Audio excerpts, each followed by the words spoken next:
Welcome into Boston Celtics today here on Chat Sports. I am your host, Chase Sr., and coming up on today's show, Jayson Tatum and Jaylen Brown get together and have a serious conversation about how the season is going.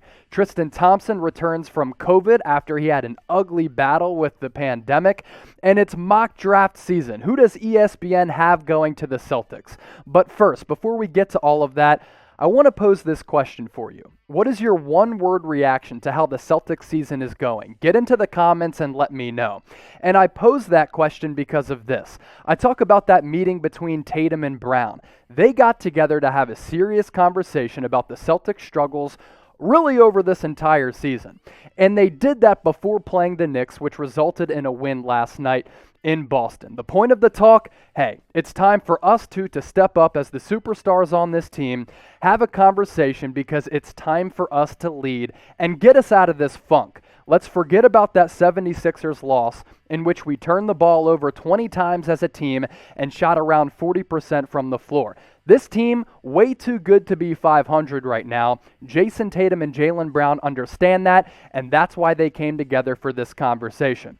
And it's easy to see why they're frustrated, why Brad Stevens is frustrated, and why all Celtics fans are sitting at home right now saying, why are we only 500 with a team that made it to the Eastern Conference Finals last year? Heading into this season, expectations no doubt were high for this squad. They were supposed to compete for a championship. Now they're battling in the back half of the Eastern Conference standings, and they're floating around 500.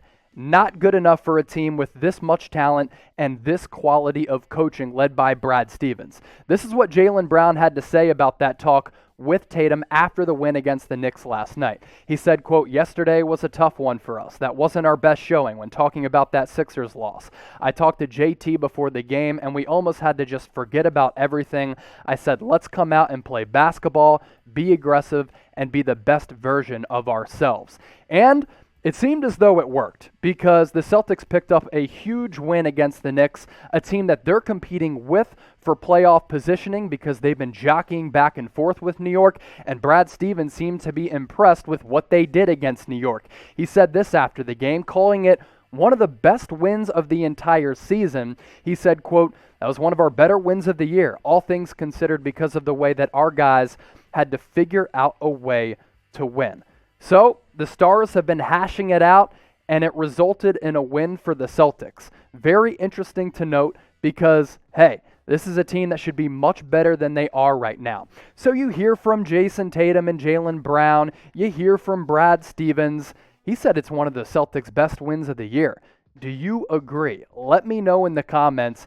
If you think this is one of the best Celtics wins of the year against the New York Knicks, hop into the comments and type Y for yes. If you think it was just an okay win and this team has a lot of room to make up, you can type N for no. This is where the Celtics currently stand in the East. Nobody right now seems to be catching the Brooklyn Nets and the Philadelphia 76ers. They've been going back and forth in the 1 and 2 spots in the Eastern Conference. The Bucks 3 games back of that 2 spot in the win column. How about the Charlotte Hornets? One of the best stories so far in the NBA this year, moving up to 4th place at 26 and 24 without LaMelo Ball. The Atlanta Hawks, they've been up and down over the last few weeks after a really sluggish start. They're in at 5th place. And there you see the Boston Celtics, 26 and 26 on the year right now. They move ahead and are on top of the New York Knicks after that victory last night. And you're looking right now, if the season were to end today, at a 2-7 matchup between the Sixers and the Celtics, and you saw what Joel Embiid did against Boston the other night. That's a first-round matchup that Boston wants to avoid because they just don't match up. So maybe this team is motivated. Maybe they realize that they're not reaching expectations, and they feel a little of that fire, and Jayson Tatum and Jaylen Brown will come together, rise up to the occasion as leaders and superstars to help lead Boston out of this funk. Today's show brought to you by our friends at Newsbreak. So this is what I want you to do. Go to chatsports.com/CelticsNB, and this is why. So when I wake up in the morning and I get ready for work, I sip my coffee, I do a little meditation to get my mind right, and then I start preparing for work by looking at all of the latest happenings in the sports world across the NBA and with the Boston Celtics. I also go onto my phone and pull up the Newsbreak app. Why is that? Because on one single feed on your Newsbreak app, you can get local news and weather, politics, pop culture, food, and entertainment, as well as your sports content. And one of the neat features, depending on where you live, doesn't really matter, because if you're in Boston, if you're in Rhode Island, anywhere around Massachusetts, you can enter your zip code and your searches are all filtered to what is happening in your neighborhood. So it's a great tool for me when I wake up in the morning, because I have interest outside of sports. I like to stay up to date with politics, with news, with crime here in the Dallas area, with some of the pop culture stuff that's going on in the world right now. If I'm looking for beer spots and breweries to go to, I can find that on the Newsbreak app, and the beauty of it, it's on one single feed. So on your iPhone or Android right now, go to chatsports.com/CelticsNB, download the Newsbreak app, and while you're there, give Celtics Today a follow. It's very easy. Search Celtics Today, hit that follow button, and any news and rumors around the Boston Celtics, we will bring that right to you. Tristan Thompson returned for the Celtics against the New York Knicks, and his impact, his presence was felt in that victory last night.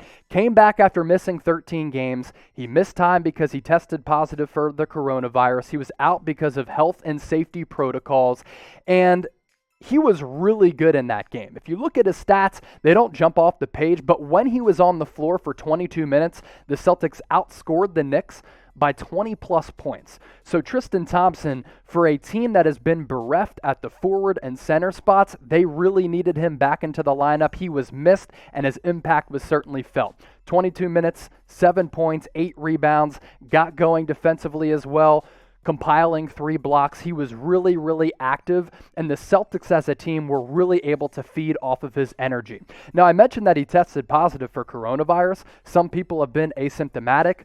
Tristan Thompson was not. He said this about his battle with COVID: "That shit was no joke for me. Wasn't one of the lucky ones that had no symptoms. I was in a 12-round battle with that joker, but I won. I'm here now." I appreciate the honesty. That shit was no joke for me. That's been the case for a lot of people out there. Tristan Thompson letting it be known that he did not have an easy battle with the coronavirus, and it showed, because he was out for several weeks, missing more than a dozen games. So you watched Tristan Thompson on the floor last night for the Celtics. Great his impact on the lineup. I'm going to go ahead and type my A in the comment section, because I think the Celtics were in need of his energy on the floor, both offensively and defensively. He was so active, but let me know what you thought about his impact on the lineup. Grade it for me, A, B, C, D, or F. If you made it this far, that means that you like what you're seeing here on Celtics Today. And if you haven't already done so, make sure you subscribe to the channel right now and get us to 5,000 subscribers. We're getting there. We're almost there, 4,807. So all you have to do, hit that big red button down below, go to youtube.com/CelticsTV, and hit that big red button to subscribe, because we're bringing you the latest news, rumors, injury updates, trades when they happen leading up to the NBA trade deadline, any buyout signings for the Celtics. We have you covered there. So subscribe to Celtics Today right now. It is officially mock draft season. Gotta love it. If you missed Chat Sports' first mock draft, it's on our main Chat Sports YouTube channel. But ESPN released its first post-NCAA tournament mock draft. A lot of guys improved their stock.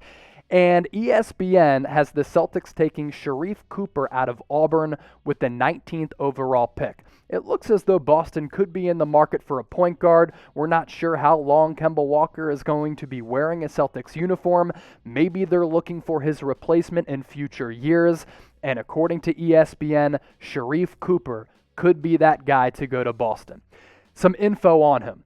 Really highly coveted prospect coming out of high school. He was a 5-star recruit and McDonald's All-American.